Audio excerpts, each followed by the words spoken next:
Talk your shit and shut up. Gabby got Karamel. What's up there to the stuff there? Super! Welcome to Talk Your Shit or Shut Up. This is your host, Gabby the Goddess. And this is Karamel. And we are here with a very, very special episode today. We have the new presidential candidate for 2020. He is a write-in, Mr. Peter Sherrill. And today is a very special episode. We will be doing Zoom. Yes, we'll be doing Zoom for the simple fact of Mr. Sherrill is not here to stay with us. And we definitely wanted to get his message out so that everybody can be aware of his platform. Just so you can know that we have another option. We don't have to just go with those other two options that's out there the right Cheeto now. Man or the other We're not going to talk about them like that, but you know, you want to pick your poison. And I didn't want to pick none of those poisons. I want something that's going to be fruitful and that's going to provide us a change in this world. So, and actually has our best interests as well. Thank you. Make sure you stay tuned for Mr. Peter Sherrill.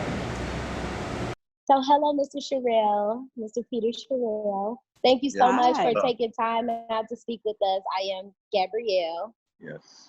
And I am Zykia, since we're going with... Yes, we are, because we're speaking to the president, so I'm not giving out Gabby the Goddess, okay? Oh, okay. I'm going with that now. You could be Gabby the Goddess. You can be Gabby the Goddess, absolutely. Thank you so much for taking time out to speak with us. Yes, we truly appreciate it. It's my pleasure, actually. It really is. Sorry about that. No problem. Yeah, so we really wanted to find out more of your opinion of what's been going on with the COVID and the quarantine and the looting and protesting.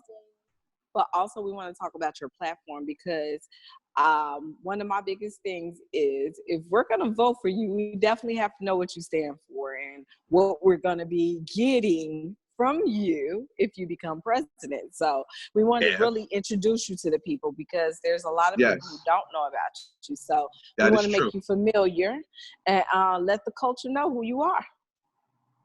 Absolutely.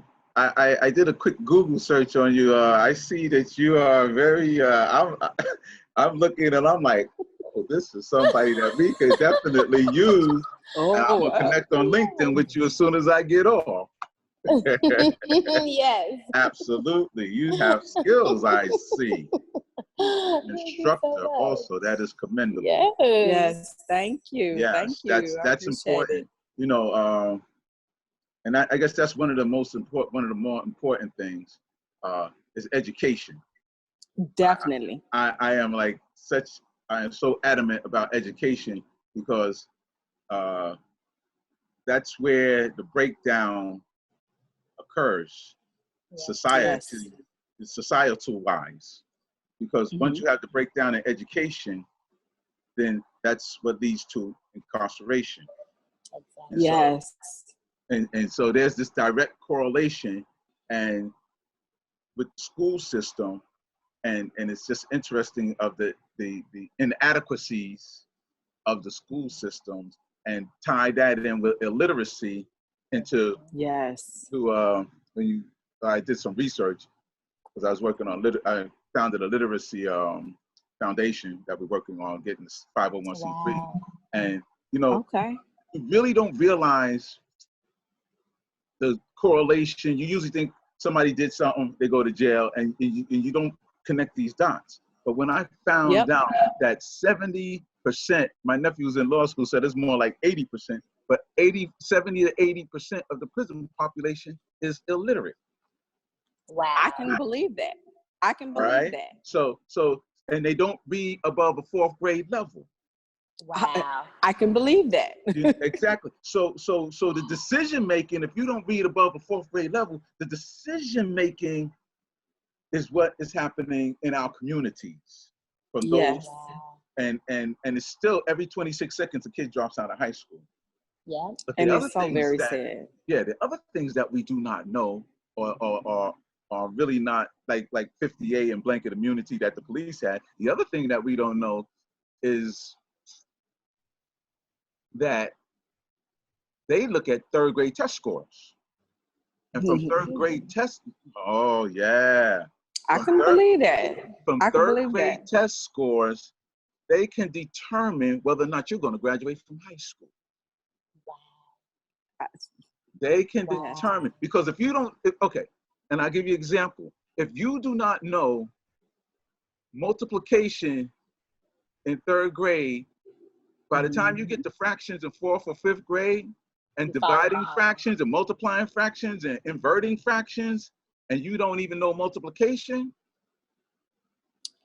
Because that's your base. That's your base. Multiplication is your base. So if they skip over that, so if you, and so this is why they focus on these scores, and from that they can determine the prison population based on the number of students and the test scores, and that's when they build prisons. Now, here's another caveat. In Philly, where they got our good friend Bill Cosby at, is he still in? I think he's still in. I don't know if they let him out for a minute because he's having a new trial. But anyway,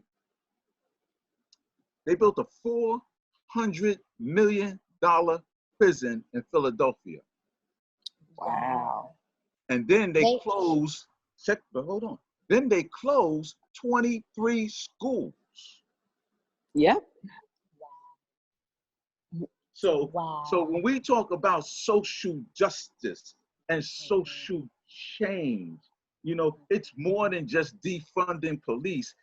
Education is at that root of it, because that's where the breakdown occurs. And so what we have to do is we have to deal with making sure that, first of all, that our young people going in the school system, you got to focus on them learning how to read. Because see, once you graduate from high school, statistically, the numbers drop like 50-60% at the rate of incarceration. It might go from 60-70% to like 19-20%. So that's the real issue that's driving this whole thing. But like I said, you know, if you're not getting at least graduating from high school, that foundation that you have when you get out, where are you going to be employed at if you do not? And so then the streets are waiting. And see, and this is one of the beautiful parts, I believe, for me personally, running for president, is because I'm not unfamiliar with the streets. I'm from I don't know if, well, of course you have to, if you're in the rap game, you got to know Money Earning Mount Vernon. Oh yeah. You have to know, you know, P. Diddy got the keys to the city. What are you talking about? Okay. Hold up. This gonna be our real hip hop president for real. You're gonna have a real and I was teasing him. I said, yo, you know what? Please listen to my demo. You know? Oh wow. Oh yeah. I would love to get the demo. But see, yo, let me tell you something. I've been behind the glass door with the screen over the mic and kicked a few. Okay. I could give you 8 bars, but if you want 16 with the hook, I could give you that too. All right. Oh, let me tell you something. But you know, it's that's why I was so excited to have the opportunity to talk with you. But see, here's the thing, and we have to see, we don't have role models. Like this organization I was working with, it's called New York Edge. It was Sports and Arts and Schools Foundation. You know, it's a tremendous opportunity to be able to go back into your own community, and where the kids can see somebody who grew up, went to school where they went to school, graduated, educated, just encouraging them and sharing. I share this. I was doing high school, so I was sharing in middle school. I was sharing some of this data with them while we were going around. Me and my friend, good friend of mine, Lowe's Moore, who used to play in the NBA. We was doing a literacy campaign and sharing his book from the Boys and Girls Club to the NBA, which of course, you know, since we come from the Boys Club from Mount Vernon, you know, Denzel sat down and did forward for the book. Oh, nice. money earning is money earning. Nice. Yeah, that's how we roll, I you know. love that. Not burning. Yeah. You know Dougie Fresh from here too, right? You know that, right? All the good people I see. Oh, Dougie Fresh, Pete Rock, CL Smooth. What? That's the old school. Of course, Heavy D, you know that because he coined money earning, you know. But anyway, you know, it's just it's you watch what's happening in the school systems. And, Yes. And you see this whole experience that we're going through dealing with police, how they come into our communities, and for the first time, probably because of COVID, everybody had the opportunity to see police brutality. Yeah. With the Floyd, with George. Yeah. That's true. You know, I saw it, but I couldn't watch it again. I saw when they shot down Arbery, but I couldn't watch it again because, see, for me, I know that could have easily been me.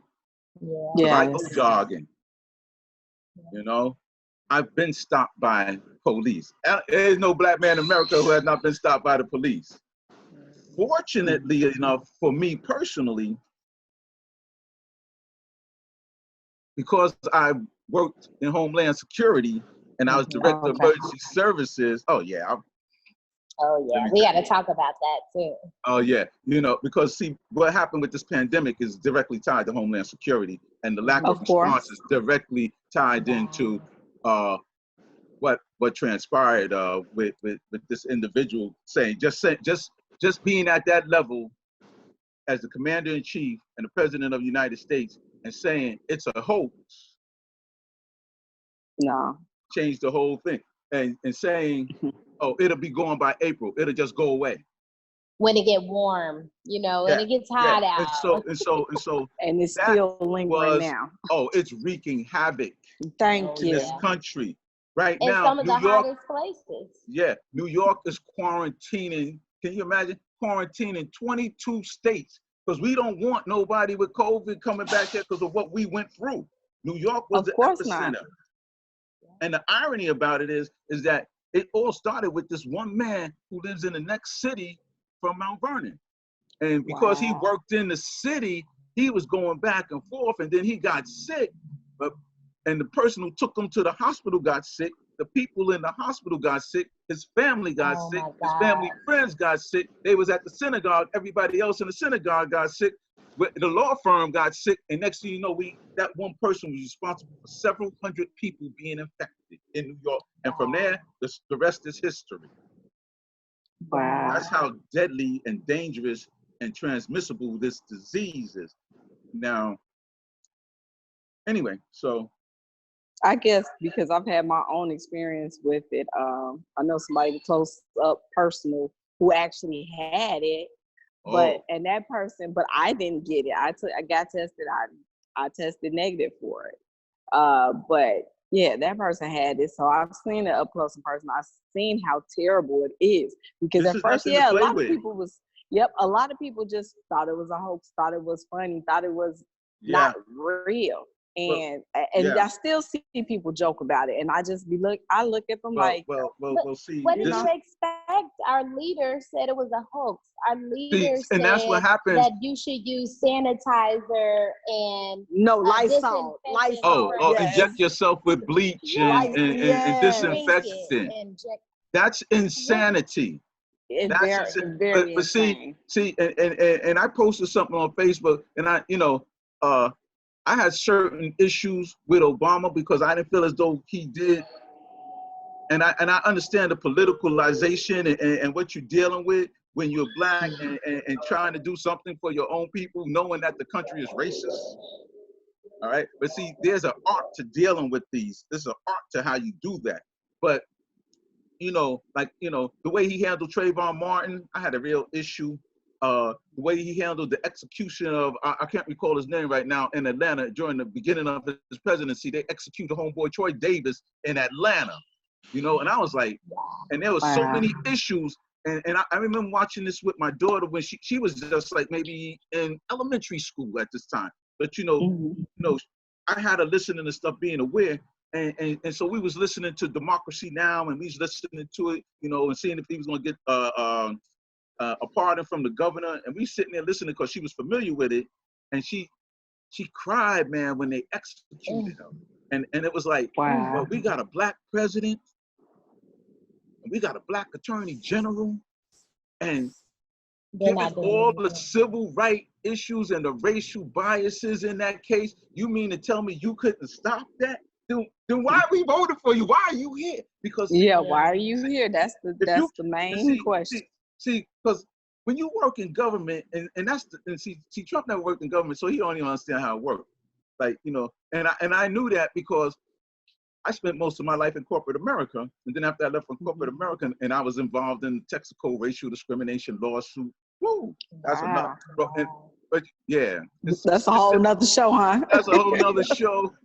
And actually, I have to give them credit because of that, I decided to write a book. I never wrote a book before in my life, and I wrote a book. Wow! And it's in the Schomburg Museum Library in Harlem, USA, one of the most prominent black literary. So this is not a game. It's not. This is not a game, and us being their victims is not a game. I'm not playing with them, But see, they don't like to respect a black people, period, but really don't want to respect a black man's education. One thing I will give Barack though, see, when you got that knowledge, he's a Juris Doctorate from Harvard. They couldn't mess with him. He was too smart for him. I give him credit for that. He was too smart for them. For Mitch McConnell, they hated him because he had that on lock. But he spent more time advocating for other things than for us. And then right when he got to the end, he came up with this "Am I My Brother's Keeper?" But he was, he was in year number 7.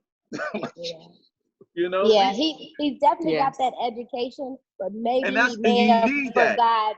he forgot about the street. You know what I mean? You got to have a little bit of both. That's what I'm trying to drive home. Most people, for the most part, when they reach a certain point, reach a certain level, get an education, work in corporate America, driving a nice car, you don't want to go back around the way. I grew up in the projects. I grew up in the projects. I was integrated at the age of 8, bussed over to the other side of town where they didn't want to. So I know, I understand all that. But you know what? It was because of my upbringing in the projects. And I mean, back then it was a slum, but the projects were strong. But across the street, it was run down. Yeah, it was just a mess. It was the slums. But you know what? Everybody knew everybody, and everybody cared for everybody. Yes. Our parents, I like when we was doing my man's book, I was like saying, yo, man, they don't know what Sunday dinner is no more. They don't know nothing about Sunday dinner. My children grew up, Sunday dinner is like, yo, Dad, Sunday dinner, what's for Sunday dinner, man? We're going to have the traditional Sherrill Sunday dinner. Yes. What you know about that? Collard greens, you got all the good food. Oh, man, please, I cook some, let me tell you something. Dad can cook. I can cook, too. So you cook. Oh, okay. For the record, we be getting down. Oh, yeah. But see, that's the difference. And so I feel, when you see, I use this analogy, it's like Fresh Prince or Carlton from Bel Air, and Carlton can't see what Fresh Prince see. Right. He can't. He can't.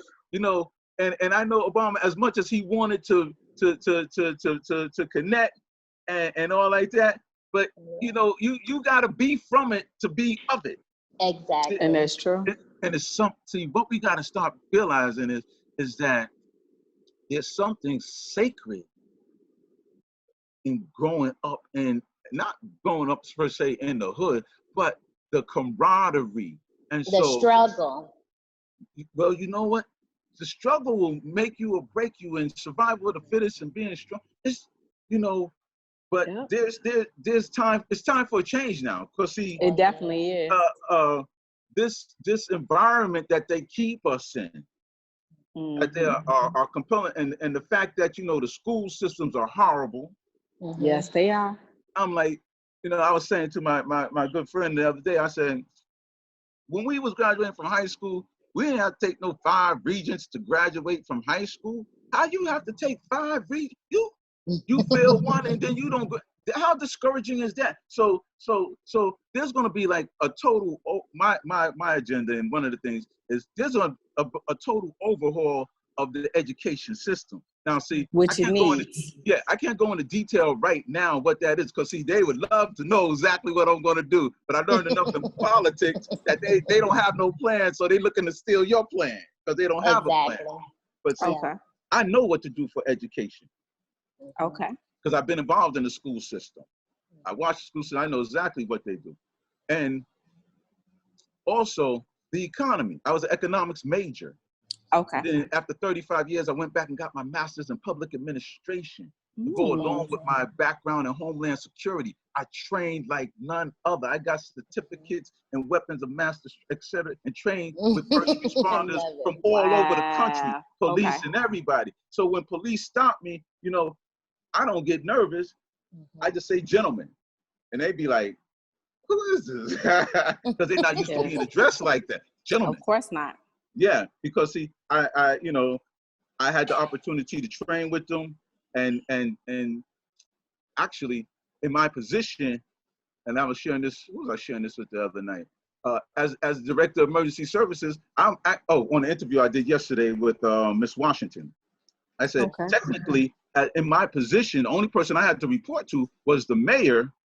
And as in charge of the whole safety of the city, I'm over the police. I'm over fire. I'm over every agency in the city, over everybody. Okay. But see, the art of it is, even though you have that authority, you don't go around acting like, yeah, man, I'm in charge of the police. Exactly. Yep. I'm in charge of everything. And see, if that's what so many police officers do when they get their badge, because a lot of them were probably the lame square guy sitting in the corner. Now they got a badge and they got a badge and a gun. Abuse it. Exactly. Well, but no, another thing is a lot of them be scared to be where they're at. They're not used to. So their thing is, I'm gonna make it home one way or the other. Exactly. But how can you protect and serve or police someone that you are afraid of? And that's the biggest question. You can't. You're right. Can't. They're not trying to you really can't. But see, and see what needs to happen, and this is why I'm saying, you can't have real social change without real economic change. True. And so you have to change what's going on in our community. I mean, look what happened with COVID. Look what happened with the health industry. Look what happened to us because of poor healthcare. Everything, COVID, believe it or not, exposed everything. Everything. You're right. You're right. Everything in this country. Everything. That's why it is such a tremendous opportunity to take advantage of this change, because they have been totally exposed. Yeah. Yes. Now, the question is, we already know where Donald stands on everything with his Confederate alt-right agenda. We already know. We don't know. Well, because I did research and wrote a book about it. But most don't know the extent that all this that is playing out is an alt-right agenda. Of that's course. Why the AKK. I mean, but it's even going even further right than they even anticipated. And you must realize that Donald Trump appointed 150 conservative judges. Wow. See, while we looking at Donald, there's a whole agenda going forth. With the detention centers. I was doing some research. They spent $8.43 million a day. Homeland Security. I believe you. $43 million a day for detention centers. That ain't prisons. That's just detaining the immigrants. Wow. Which shouldn't have been detained in the first place, because they should have been the immigrants. But look how much money they're making off. Look how much money they're making. incarceration and detention centers. But that was his agenda when he came in, and he wanted to build the wall. And he wants to keep the immigrants out. He would make money off of it. But you know what? They started making and you so have much. to remember, Yeah, I know that's who he the main is. thing. He's a businessman. He came in there to handle business. I said this before he even got into presidency. I was like, yeah, he gonna come in and we gonna find out he gonna be unsold America because he's a businessman. And that's basically what he did. He basically sold America. But along the way, he made sure they got $1 trillion tax cut. They let this pandemic escalate to the point, because people don't even remember it because they're so short term. The first bill that passed, they sent it to him for $8 billion. He says, I only asked for 2. Yeah, he said, I only asked for $2 billion, and they sent me a bill for 8. And he was mad. And then this thing kept spreading because he was saying it's going to go away. We don't need all this stuff. And so then they came back and gave him another $100 billion. Wow. And what is he doing with it? Hold on. This was supposed to deal with the pandemic. Then it blew up so bad because of his gross negligence that next thing you know, they came out with a bill for what? $2.2 trillion. Wow. And guess what? The only reason why it passes is because Mitch McConnell said, yo, before it go anywhere, we taking $500 billion off the top. Wow. See, Mr. Berry knows. I know. But see, we don't pay attention to all these things. Of course we don't. Those be the minor details that we overlook. I'm here to wake my people up. Yes. Just like Black Lives Matters woke up the world. Yeah. But for a long time, everybody, even Black people, was contrary to Black Lives Matter. Why are you going around with Black Lives Matter? But you know what? They stayed true to it.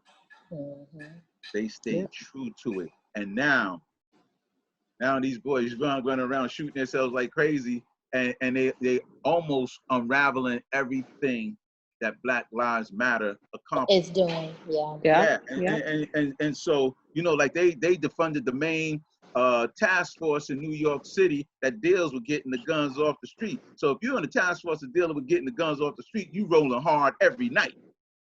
Wow. So now the task force is gone, right? The task force is gone, and now a 1-year-old baby got shot the other night. A 3-year-old baby got shot. Somebody shot somebody down in the street while he was walking with his 6-year-old daughter. And that's like, our Chicago story too. That's what's happening in Chicago right now. See, there is systemic racism and economic racism in the hood. Okay. So the conditions remain the same regardless of what Black Lives Matter accomplished. So they still hustling, and the drug game is a violent game. And that's how that's the only viable option for many. That's the only means of income, especially with COVID. We can't even go to work. I've been out of work since April. So people lock down, and then they come out, and everybody gets heated, And so how do you change that? You have to change the economics in the inner cities, because basically they've redlined the inner cities. They don't want to admit it, but we know what they did. Because if you can find $2.2 trillion for COVID, how come you have a problem adding more money to education? Yes, that's the biggest thing. So there's a new day dawning. And when I will be heard, and we're working diligently on me being heard. When I get heard, when I speak, let me tell you something. I will be representing. You gonna have to be getting ready to create history in this country. Yes. Ready to change everything. We changing policing. We changing everything, because see, the knee on the neck. Because I'm trained with police all over the place. I know that was a technique that was taught in the academy. Somewhere they got trained that technique, because 2 weeks before, another cop in New York City did the same thing to a young teenager that he had cuffed behind his back and he had his knee in his neck. So when I saw his knee in his neck before, I said, automatically it told me somebody's training him. But see, what happens is, and what we don't realize is who gets the contracts to train the police. So now you got Donald Albright. Oh, yeah. You got Donald Albright. So he's looking out for his cronies and business people, and they trying to make as much money as they can. So who you think they're giving training contracts to train the police? They give it to those guys in the who's part of the alt-right agenda. Yep, you're right.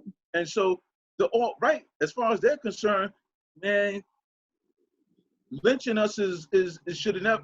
Well, they just passed the bill for anti-lynching in the federal government in 2020. Isn't that amazing?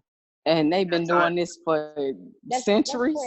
They've been doing this for centuries. Yes. Centuries. And so, you know, it's all out in the open now. So they cannot, and that's, see, we already know where Trump stands. Now, when you look at Biden, Biden he's a nice guy, pretty much. You know what I'm saying? He ain't gonna bother nobody, but you know, he's bought and paid for by the establishment. He is an establishment Democrat, you know, and I have, you know, we've been doing this for over 50, 60 years with the Democratic Party. Wow. And I'm just waiting to see who they pick for their VP. Wow. And you know, he's been trying to keep that under wraps. He's been saying because you wanna know why they keeping it under wraps? Why? Because he know that he get ready to hoodwink and bamboozle us. Oh, wow. He's been saying he's gonna pick a woman. But don't worry about it, because I'll be right there and I'll be lighting them up. See, it ain't so much Biden, it's the party, because they didn't really support Obama either. You know what I'm saying? Yeah, you're he right. had to do things on his own. But see, here's the thing: you got to know how to. There's a art to being able to get the other side to do what you want them to do. And unfortunately, if you ain't got a little bit of thug in you, they ain't gonna respect you. You gotta have a little gangster. Let me tell you, because they're gangsters. Oh, yeah. They are gangsters. Let me tell you, they are gangsters, and the only thing they respect is gangster. And so, you know, you can be an intellectual thug at the same time. Both. Oh yeah. And you know, let me tell you, when I was in Texaco during the racial discrimination lawsuit, you know, I went through the proper channels, did everything, and and they was like, and then came time for my review, and they gave me this little piece of garbage review. I was like, "Are you serious, man?" And I was like, "Yo, it's on." And from that point on, I was like, you know what? See, we were sitting in a nice plush office, manicured to the T. You could look out and the deer running around on the grounds, and wow, 3 football fields long, 1 football field wide, 3 stories. And I mean, the food was good, but you know what? It really was a civilized plantation. Wow. You know? And so when I went to war with them, I went to war with them. But you want to know what it took? I had to go back to the hood and just get my senses back, just get sharp again. You know, just to get that edge back. That's you know, and I wrote about that in my book that I wrote about the Texaco racial discrimination lawsuit. You know, I had to go back and just kind of get my basic fundamental instincts back. Plus, I like to work out, you know, and you know, I stay in the gym. Because you got to take care, you have to take care of yourself. You definitely do. You We definitely don't take care of ourselves. We eat horrible. The food that they sell us is terrible. We buy more Chinese food than a little bit. But it's not even that. I know out here in Chicago, we had a big issue with having food deserts.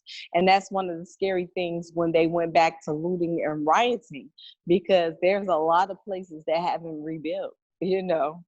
That you're looking at, and we had came a long way, especially on the south side of Chicago.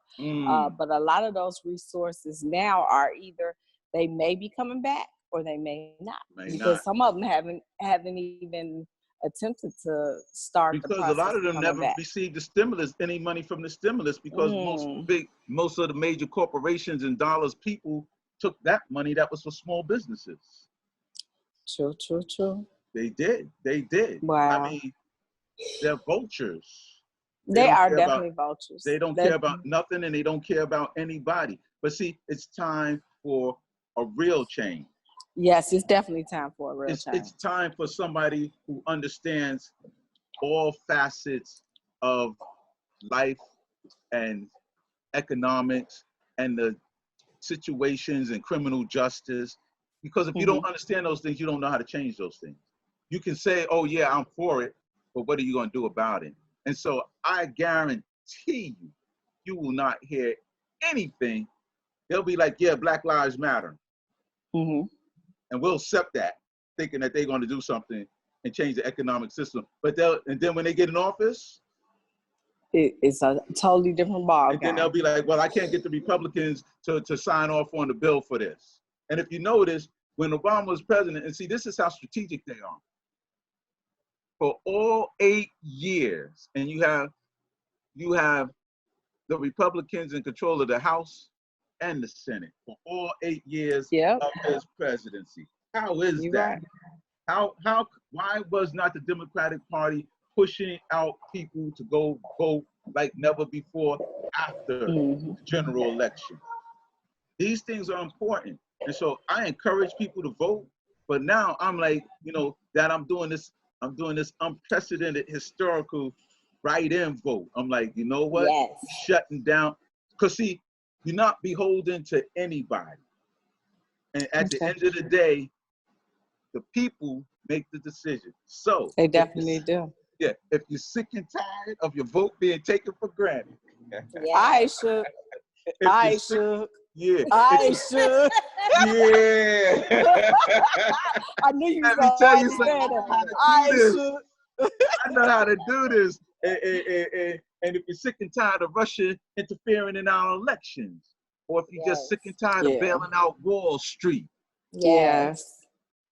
Wow. We sick and tired. Use the write-in vote. Yes. Peter W. Sherrill, the real alternative.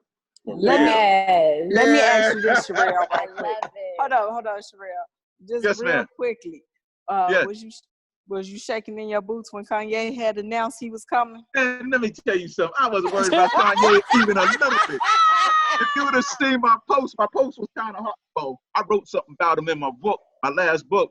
Okay. That I did. I kind of hit him in the head, man, because after he went and rubbed Trump's head and all that, I went in on him. I was like, yo, man. Went in on him. I went, because I ain't scared. Oh, if you see my post, man, I just reached the 100 mark on my push-up.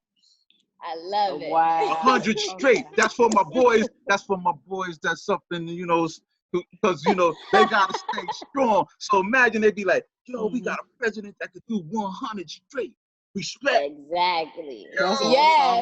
Real talk. Yo, they're not ready for this. They wouldn't know they ain't what ready, to do. but we are ready. Let me tell you something. We can do this.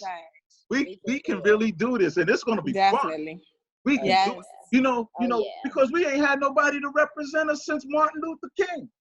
Exactly. And we haven't, and you're right about that. We haven't. When they killed Martin and Malcolm, they killed us. Yep, they killed the movement. Years. 55, 57 years now. Yeah. When they took those, and they knew, when they took them out, look, Jesse was already compromised. Yeah. I wrote about him in my book I did about the Texas. I'm gonna have to definitely have to pick that book up. Plug that book right quick, because I definitely want to pick it up. up. Black to the Future, from the plantation to the corporation. Matter of fact, let me show you something real quick. From the plantation to the corporation. Oh, that's it right here. Can you see it? Okay, yes. Yes. I will be picking that up from Amazon.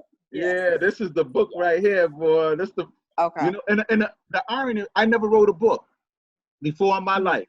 That was not my intention. But see, when you have knowledge, you have power, and so I knew that it was so hardcore that no publisher would really publish it. So I had to end up publishing it myself. So but when I say publish it myself, that means I had to start my own publishing company. Yes, you had to self-publish. I had to start I already know about that. Yes. Yeah, start my own Sherrill Enterprises, start my own publishing company, and I published like 9 books so far. love it. Wow. In the last 10 Okay. years. Hell yeah. Yeah. Yeah. I wrote 3 myself, but you know what? I found more gratification in helping people who would never get published, and I just helped them. I'd be like, yo, you know, what I got to see is how terrible we were in English, and it was so grammatically horrible, man. It was like, John, I spent some forever great editing. editors. Oh, geez. Yes. But that's just an indictment on the school system that they're Yes, not that teaching us is. properly. Yeah. So What you know was what the worst thing was when they did the No Child Left Behind. So now they're just pushing, like you said, that 3rd grade level. They looking at the 3rd grade level. That's when they pretty much start, and then they just start pushing them on, pushing them on. And then they came up with As long as Common they Core. show up, they getting points, they getting paid. So yeah, exactly. It's then they sad. came up with Common Core, which was another disaster. Oh, we're not gonna talk about Common Core. I'm so tired of hearing these young people read and the words. They don't know how to pronunciate words. They don't sound them out. They just assume what the word is. That is so irritating. You know, the reason why we started this literacy campaign is called A Million Books for a Million Kids. With my man who used to play in the NBA, and he was braver than me because I said, man, he shared openly that he struggled with illiteracy, and we grew up together in the projects. And, wow. And I was like, man, I mean, because he's like an icon in Mount Vernon, and he knows of people. Course. He knows everybody. He knows LeBron. He knows everybody. You know what I'm saying? The NBA. And it was like to put that and share that, but he also shared how he prevailed and ended up getting a full scholarship to play ball at West Virginia University.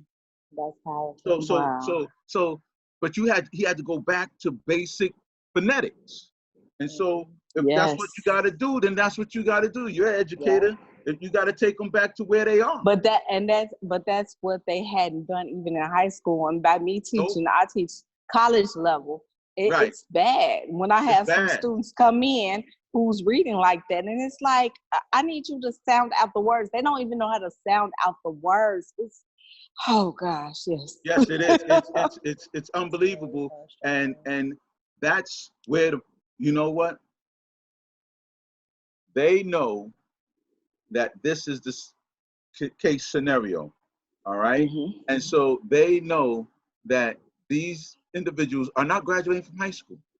They're not. And when I was sharing with the kids, when we was doing just going around sharing about the book and the literacy campaign, and I was sharing with them, and I said, yeah, they got a group of people called prison planners. And my man, brother Arthur Stompton's like, looked at me, and I was like, yo, prison planners, man, they get this data. They go to the county exec. They go to the governor. They go to the senators, and they go to the people in charge, and they give them these numbers, and they be like, then they go get a bond for jails. And see, the jails is always built in the communities far away. Wow. Yeah, of course. And so that's employment for them. Yep. That's construction, and the defense industries are the ones who are in charge of building the prisons. So it's a multi-billion-dollar industry. Of course. They making a lot of money. Billions. Making a lot of money off our backs again. Still. Yes. Still. So. Yeah. If you don't really understand that, then how will you bring about policy to change that? Yep. How would you bring that change about? How would you bring about policy that you know that the people who are deeply invested in the prison industrial complex will go ahead and support that? Or can you see Joe Biden writing an executive order to deal with not incarcerating blacks? No. And changing and taking money from the, because the Democratic Party is entrenched in it. Let me explain this. I'm going to say I could see him doing it for the simple fact if that's a part of their agenda to get whatever else they're trying to get done at this point. But that's the thing. You don't know what their real agenda is and what they're planning on doing. You never will know. So, yeah, that's what I'm saying. So, with that being said, like, I was just looking at 3 poisons, which one to choose from, especially when Kanye jumped in. And I'm like, Kanye not even mentally stable. And I don't want to talk about Ye like that, but really, he's not. He's not stable. Well, you see how long. Well, see, but you see, I'm gonna tell you what happened. And Trump neither. they hit him in the head, and all of a sudden they put out how much money he got from stimulus from Trump. Wow. Oh, you didn't hear about that one? That's why he pulled out. About he 2 or 3 million. How did he get stimulus? Oh, never. About $2 or $3 million he got from the stimulus. That was the end of that. I don't even want to know. That's why he bagged I don't even want to know because And so can you see? And see, here's the thing. Can you see these guys in the Senate and in the Congress? They're educated. You got to understand. Yes, these are educated people. So when Kanye go, can you see Kanye trying to negotiate a policy at that level? No. You can't. This is nothing to play with. You got to have somebody. It's not. You know, you got to have somebody who can go in there and say, look, this is what we're going to do. See, I already know what I'm doing for senior health care. I already know what I'm doing for veterans. I already know what I'm doing for education. I already know what I'm doing for the economy. And I already know what I'm doing for national security. Nobody can debate me in national security because of my background. And I got the certifications to prove it. Exactly. I got the certification. And I got the education to go along with it, just in case. The only problem with, you know what the problem gonna be? It's a black man in there again. Oh, God. Oh, yeah. But see, I know how to deal with them. Look, let me tell you something. I got friends that belong to the Tea Party. Wow. How did I do that? Because see, and I don't know how spiritual you are or are not, but I know when I turned 50, which was like way over 10 years ago, when I turned 50, you know, you start to say, you know what? You're really on the other side of the coin on this thing, bro. It's time to get serious about life. It's time to stop playing. Good, though. And thank you. Yeah, you do. And that's the other thing. You got to take care of yourself. You know, I'll be 63 in a couple of weeks, and you know, I'm back up to 100 push-ups, man. I'm like, yo.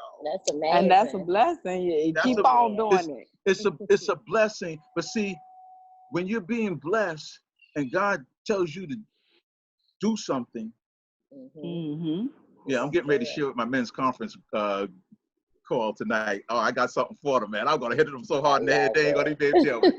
But anyway, see, so I had the opportunity to invited to a meeting by somebody who was in the school district, who was on the school board. They read my book that I wrote, and they was like, "We're not like that."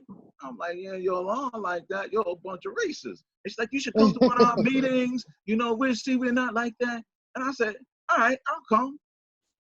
Man, I went to one of their meetings, and then my professor asked me the next day, how was the meeting with the Tea Party? I said, man, it was amazing. I seen some of the most politically astute people that I have ever encountered. I said, let me tell you something. They don't care if you're white, red, black, brown, purple. If you come in there and you are not talking about policies that impact them or policies that adversely impact them and what you're going to do about it, and they might lynch you right there. You can't come in there and say, you can't come in there talking about keep hope alive. They'd be like, well, how do you do that? They're going to break it down. How do you keep hope alive? How do you keep hope alive? And they'll run you out of there. You can't come in there with that. You can't come with them with that. But see, we go for that. We've been hoodwinked and bamboozled. Of course. Long enough. It's over. We've been hoodwinked and bamboozled. I'm telling you. So you saying we woke now, huh? If you ain't seeing what just been happening in this country now, if you ain't woke now, then you're not gonna never wake up. Yeah, that's why I don't understand. That's why I don't understand how they can go ahead and start escalating, shooting each other. I'm like, man, y'all have everybody. Y'all have because they don't realize. They don't realize. Europe, they don't realize. Everybody is protesting for Black lives. They don't realize what it is and what they don't. Well, see, that's why it's important that my message gets out so I could talk to my people to get You understand? Because see, Yeah. I can meet them where they at. Yeah. Mm-hmm. And that's what is needed. That's what it's exactly. about. That's the only way to reach them is where they are. Yeah, you because they don't want to hear anything else. They don't want to hear that. They don't want to hear that. If you starving and you ain't got no money, they don't want to hear that. But see, let me tell you something else. What's so amazing, and I know that this can be done. Okay. So a friend of mine introduced me to a individual in Washington, D.C. who's running as an independent for Congress in 2020. So he was sharing with me his economic bill that he put together. It's called the United States Adjustment Recovery Act, and it's for the descendants of the African slave trade. And I mean, it is an amazing, incredible bill. But the electors in Washington, D.C., because they're trying to get it on the ballot in 2020, Washington, D.C., for about $5 trillion. And they said it's unconstitutional. I read this thing, it's about 62 pages. I'm like, man, it has over about 240 different levels of damages that we sustain from being, yeah, man. And there's no denying that none of this, that this didn't take place. The only difference in that to HR 40, see, HR 40 is reparations, but it's the government would have to pay it. So that means basically the American taxpayer has to pay it. And that's what they're fighting against. Because they're like, why do I have to pay for that? I'm not paying for that. And there'll be a civil war. This holds the companies that profited from the slave trade, the maritime shipping companies who were responsible for the slave trade, and all the countries who profited from the slave trade. I was like, man, let me tell you something. Because see, since they voted it down unconstitutionally, and he seen that, you know, they knew I was running this write-in vote campaign, they was like, man, let's attach it with you. Can we attach this with you? I was like, after I read that, I was like, hell yeah. Hell yeah, hell yeah. Amazing. Oh my God. Exactly. But see, this is a tremendous opportunity to bring that to fruition, even if you got to sign it by executive order. Yeah, that's true. That's true. But let me ask. Yes, go ahead. No. Go ahead and finish your statement. But you know, see, the skills that are necessary is to be able to get both sides to say, you know what, this is legitimate, this is justified, and this is what's needed, because it's economic reparations, and it's talking like something like 1 million for certain levels, and you got to have a certain percentage of DNA, African DNA. Yeah, you know, because you know everybody's going to try to get a piece of this pie. But that's going to be perfect in a real world, in a real world scenario. But of course, I shared it with Mr. Berry, and you know, because we connect on this whole economics thing. A lot of things that he was dealing with was when I was in corporate America, and it's like, oh man, I'm an economics major, so I'm like, I remember that. I remember that in the 90s. I remember that. I remember the tech boom. I remember all this stuff. And so here's an opportunity, man. With the passage of this, we'll be like Black Wall Street again.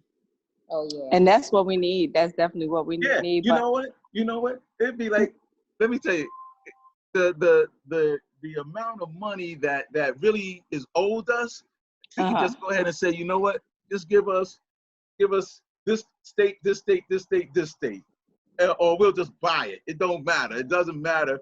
And if you want to be separate, then we'll just be separate, because you'll seem to have a problem with us. We don't need you in our community because we spend enough money in your community anyway. We can start our own businesses, build our own homes, do our own farming. It's like we can start our own. That's definitely the plan. That's definitely what we've been talking about. We can talk about this all day. We definitely need a second segment to go a little bit further, but it is so amazing. Let me tell you all the information that you just put out there for us. It's all up in the air, man. I just be we truly appreciate it. We're gonna get this pleasure. out. It's been a pleasure. I'm gonna continue to push your campaign. Definitely. Anything that we can do. I'm I'm gonna looking tell you, forward to setting up some fundraisers. I'm gonna link up with somebody real fast because I see what she's doing. That's exactly what we. Ooh, good. You don't know. I'm gonna check out your skills. Yes, I am. I said you're doing all this branding. That's exactly because that's where we are. Yes. I'm gonna tell you something.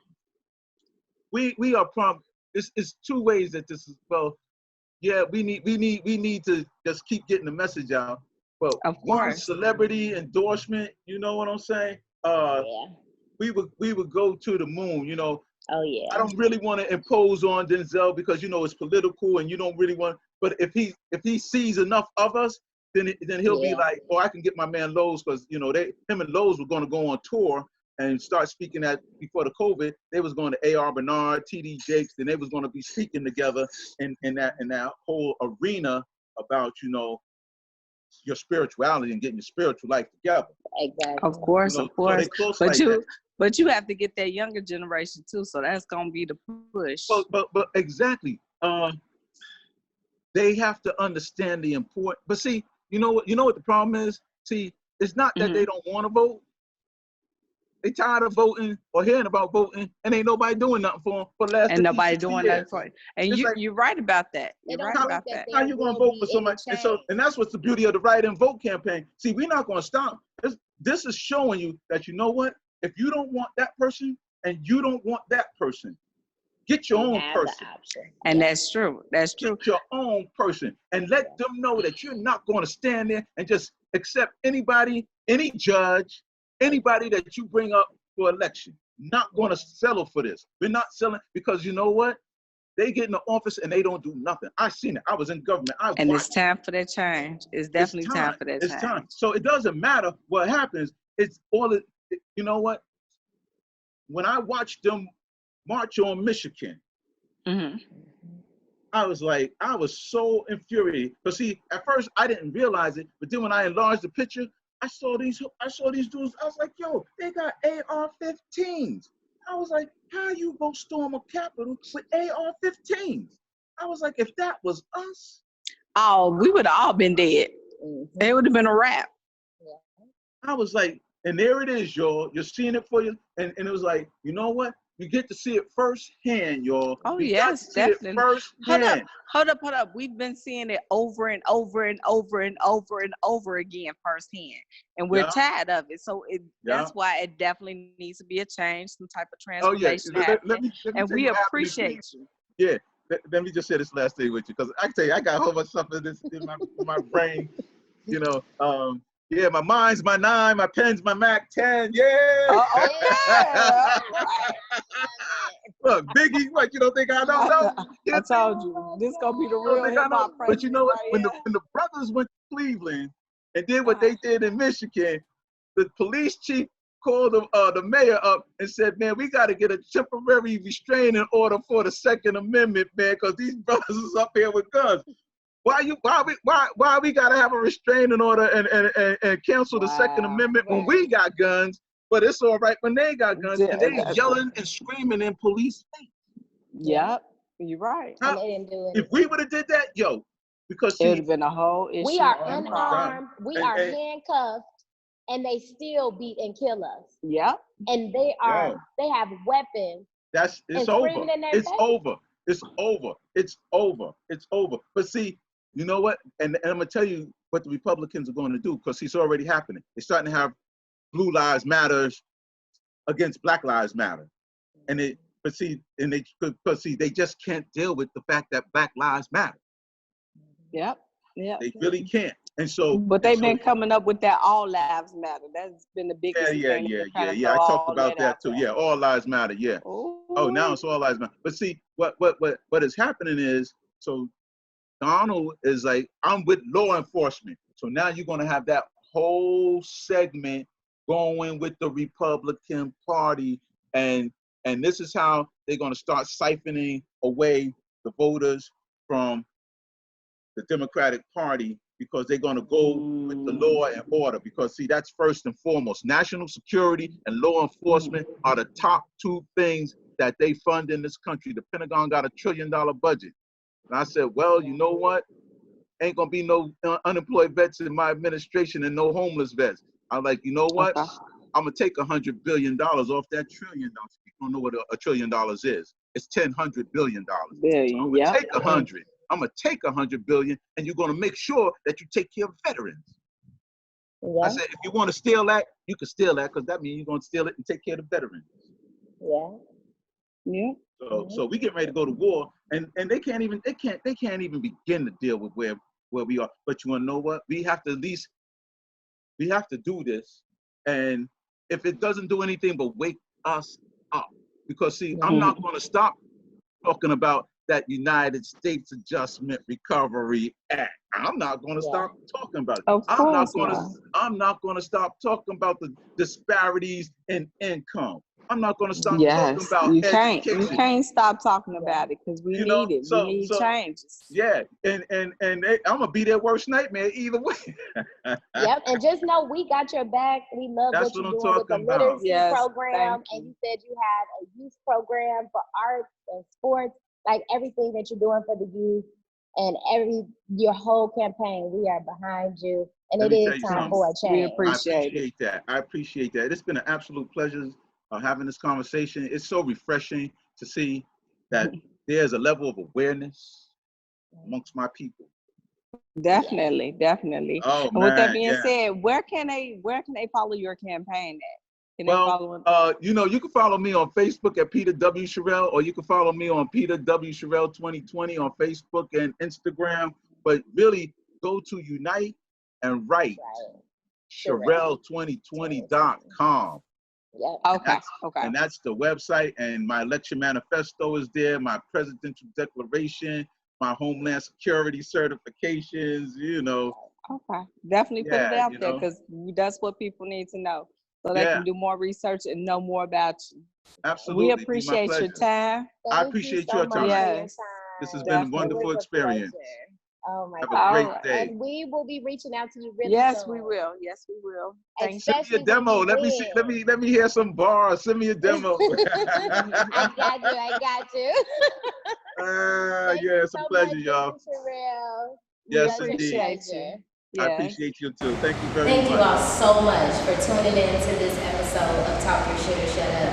This one is definitely very important to us, as well as the Black community. We want everybody to go out and vote. If you want any more information on Mr. Peter Sherrill, please go to the website www.uniteandwritesherrill2020.com. And that's Unite and Write Sherrill, and that's SHERRILL 2020.